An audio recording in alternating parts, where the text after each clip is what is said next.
You've been, with the wooden practice swords, and there are, some modern replicas, and also some other original swords on the table.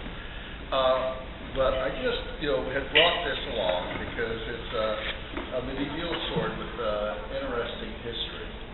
The blade, from the nature of the brass inlaid inscriptions, would date to the 14th century, probably a little later in the 14th century. Now, one of the things that is interesting is while we have cross potents and some Lombardic letters, which I really do not know what they mean now. I have some suspicions, which would have been made when the source was there. It might give us a clue to where it was. There's some additional evidence that is even less intelligible to me because it's a form of Arabic script. And it turned out that, for the first time in the late 19th century, swords showed up. And it was really, getting into the late 30s when the significance of this script was discovered. And that tended to be very useful to students of the medieval sword in trying to work out the dating and development of some of these things, because while ordinarily they weren't dated, often within the Arabic script there was something that was dated. I can't read any of the script on this particular sword, but we know that it tells us that this was placed in the frontier city of Alexandria, Egypt, during the reign of a particular emir who just happened to have had a very short reign around 1401. Some of the swords have dates going back to the 1360s, others go, a little later into the 15th century. And some of the groups of swords are very similar to one another and are in very good condition. And there are records of diplomatic gifts of groups of swords at that point. Other year groups tend to be very disparate, very different, very, much more variability.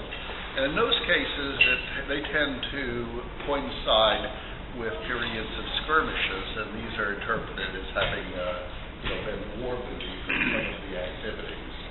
Pretty much, I guess, that this would have been kind of, at the close of the period, a little after when you actually think of the Crusades, but there were still raids originating from Cyprus into the Mamluk lands. So this sword, based upon the current interpretation, probably made in Germany, probably, from the quality of the engraving and things, belonged to, the equivalent perhaps of an officer, very possibly originating out of Cyprus. He came to an unfortunate end, hopefully it was only ransomed, and his sword found itself in the city arsenal of Alexandria, Egypt in 1401. Now, that wasn't a totally static situation.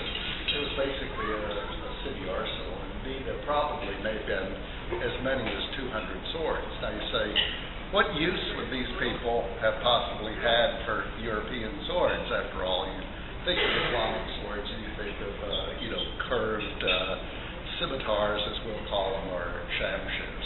Well, the truth of the matter is, in the medieval period, the Islamic world was also using broad-bladed, double-edged straight swords, so they would have been useful.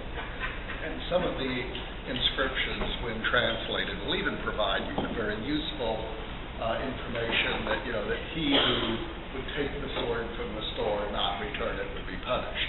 So they would have been charged out of the arsenal during times of skirmish and use. You can see this sword is very worn down, very much thinned, reground. It probably once would have had a little more of an acutely tapered point, and that's been rounded off and lost in time.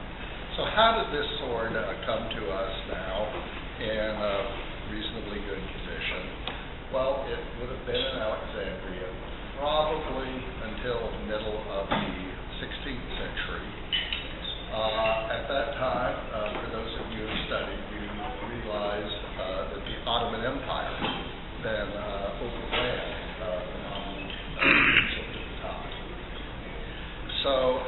point, or perhaps subsequently, the Ottomans took these things back to Constantinople, now Istanbul.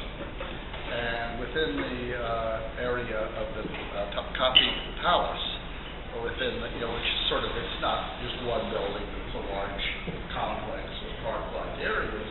There's an old Byzantine church, St. Irene, and that became reused by the Ottomans as basically their trophy hall for various things. And there was all sorts of captured European knightly armor in there, as well as things, that were captured from all of the adjacent cultures. It was a fascinating treasure trove. Now, this probably was reasonably well looked after there from the 16th century. By the late 19th century, the vogue had become to build these panoplies or displays of several weapons, and there are some pictures of those. So the handle that is on here now tells us that this was then mounted in one of these displays on the wall in St. Irene in the late 19th century. It was there, that fell out of favor, and after World War I, whenever Ataturk was trying to build modern Turkey, there were a lot of duplicate and excess items which were sold off for hard currencies, and many of these 75, 100 perhaps, showed up in Europe in the market.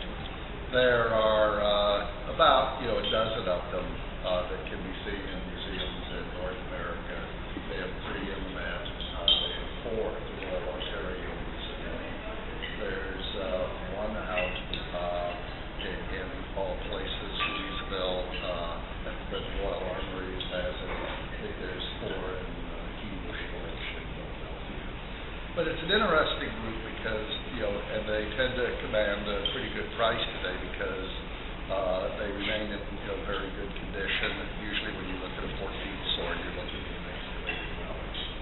And so, like I said, when we get out of the dancing, I'll have this out, and I would invite